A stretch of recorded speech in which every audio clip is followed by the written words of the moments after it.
Así es, Dami, está con nosotros la psicóloga María Adriana Rodríguez Jerónimo, quien viene de parte del Departamento de Salud Psicosocial. Y pues bueno, vamos a hablar de un tema muy interesante. Miren, ahí sí les voy a pedir de favor que pongamos un poquito de atención, que abramos nuestra mente y que estemos conscientes que esto puede pasar en cualquier nivel, en cualquier casa, pero lo más importante es estar conscientes. Es por eso que le doy la bienvenida, psicóloga. Muchísimas gracias por estar con nosotros.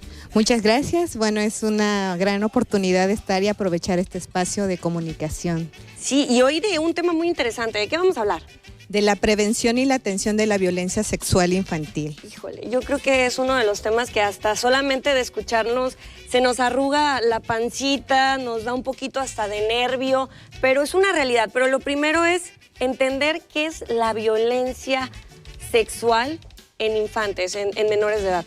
Así es algo muy importante identificar cuál es el concepto de manera teórica para saber ¿qué es la violencia sexual? ¿No? Es toda acción u omisión que se hace al cuerpo de una menor, puede ser una niña, un niño, una adolescente o un adolescente, que va desde el aspecto físico, que puede ser tocamientos o puede ser, cuando hablamos de sexualidad estamos hablando de los 5 sentidos, que puede ser ver, oír, oler, todos los 5 sentidos. Entonces, cuando una niña, un niño, un adolescente son expuestos de manera puede ser voluntaria, porque también en el abuso sexual se da ese abuso de poder ante el cuerpo de una menor o de un menor, entonces eso tiene repercusiones psicológicas, emocionales en el niño o en la niña. Entonces, es toda acción o omisión que violente el cuerpo o la salud emocional de estos niños y estas niñas. Y es que es una realidad, ¿no? Que sí sucede, las cifras me comentaba que están sumamente altas. Sí, esto es muy importante. Comentaba con ella que al inicio es un tema del que no se habla, es un tema tabú. Hay muchos mitos alrededor de este tema de la violencia sexual infantil, por eso es muy importante como ciudadanas y ciudadanos que nos informemos de qué se trata, en qué consiste y estar atentas, ¿no?, de las personas, porque muchas veces no necesariamente tengo que ser mamá para informarme, sino soy una persona que puede ser una red de apoyo para esa niña o ese niño que está en confianza, porque desgraciadamente las estadísticas nos dicen que los agresores de estas niñas, de estos niños o adolescentes, casi siempre son personas cercanas, personas de confianza. Y en este confinamiento, pues los niños y las niñas están más expuestos. Hay también mucha violencia sexual en línea. ¿Por qué? Porque los niños y las niñas, como tienen celular, están en contacto, ¿no? Hasta para el WhatsApp y todo eso. Entonces tienen más espacio para entrar a las redes sociales y se exponen si no saben. Como es un tema del que no se habla en la familia, se exponen. Entonces, estaba yo escuchando precisamente estadísticas a nivel mundial, han incrementado hasta un 500% las estadísticas de pornografía infantil o de gente que en redes anda buscando, y que eso también es parte de la violencia sexual infantil. Y es que aunque uno platique normalmente con sus hijos, con sus sobrinos, es más, por favor, lo hablamos hasta con vecinos, con los pequeños, hay personas que pueden llegar a despersonificar, por así mencionarlo, al niño, y ellos empiezan a creer que están en un hecho que es común, que es normal, porque ya le hicieron como cierto daño de creer que las cosas van bien. Pero ¿cómo nos podemos dar cuenta? ¿Cómo entendemos?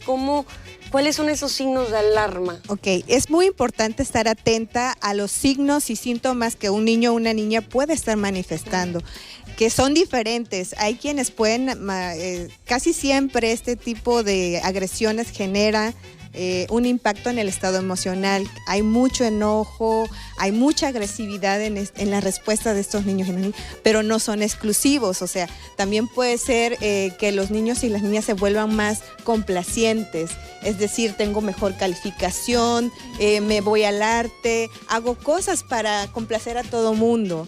Otro de los síntomas puede ser, hay que ser muy observadoras por eso, si somos cercanas a estas personas, porque por ejemplo en el sueño puede ser niño o niña que duerme mucho o que de repente no puede dormir o tiene pesadillas constantes. Esto va a depender del tipo de agresión al cual se está sometiendo. Esto es muy importante también. Yo sé que ahorita en casa muchas mamás, muchos papás están un poco asustados al estar escuchando esto porque ahorita con la nueva normalidad, el que los niños estén en casa, se nos juntaron las vacaciones.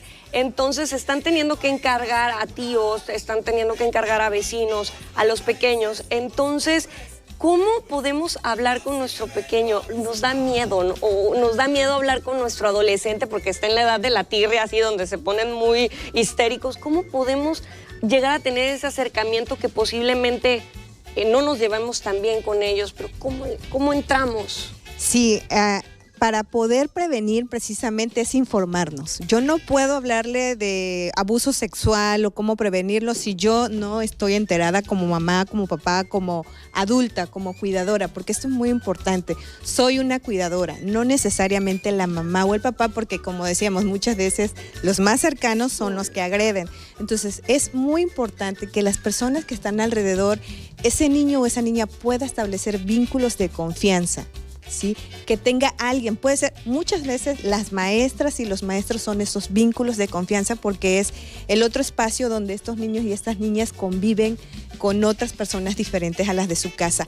Y también el tipo de trato o de disciplina que se le da en casa. Hablando eso de, yo sé que escuchamos y vemos mucho en las redes esto de la chancla voladora o que un cinturonazo, pero lo único que hace este tipo de acciones es normalizar la violencia, se naturaliza. Se naturaliza.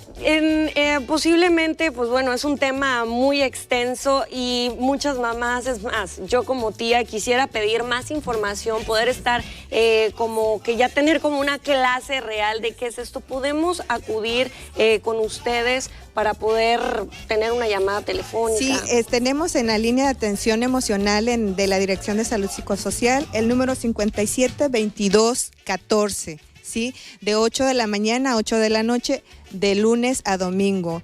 Y bueno, y también aprovechando el espacio, en cada municipio tenemos el Servicio Especializado de Atención a la Violencia Familiar y Sexual, donde atendemos precisamente todos este tipo de casos, porque desgraciadamente, hablo de mi experiencia, la mayoría de estos temas no se habla, ni tampoco los niños no han desarrollado ese lenguaje para hablar y decir lo que me está sucediendo, pero sí podemos ver los signos y síntomas que tiene desde cómo se comporta, lo que hace, cómo se comunica, es estar muy atenta. Entonces yo como cuidadora o como persona adulta que puedo dar un buen trato es como estar atenta y que ese niño o esa niña pueda encontrar en mí una red de apoyo. Qué bonito. Muchísimas gracias de corazón a la psicóloga María Adriana Rodríguez por toda esta información. Recuerda, ahí está el número telefónico. Están laborando todos los días en este horario. No tenga miedo, cuidemos a nuestras niñas, niños y adolescentes porque, pues bueno, ellos son nuestro futuro, dicen por ahí. Pero bueno, nos tenemos que ir a una pequeña pausa, por favor. No le cambie, está en su programa en vivo este día.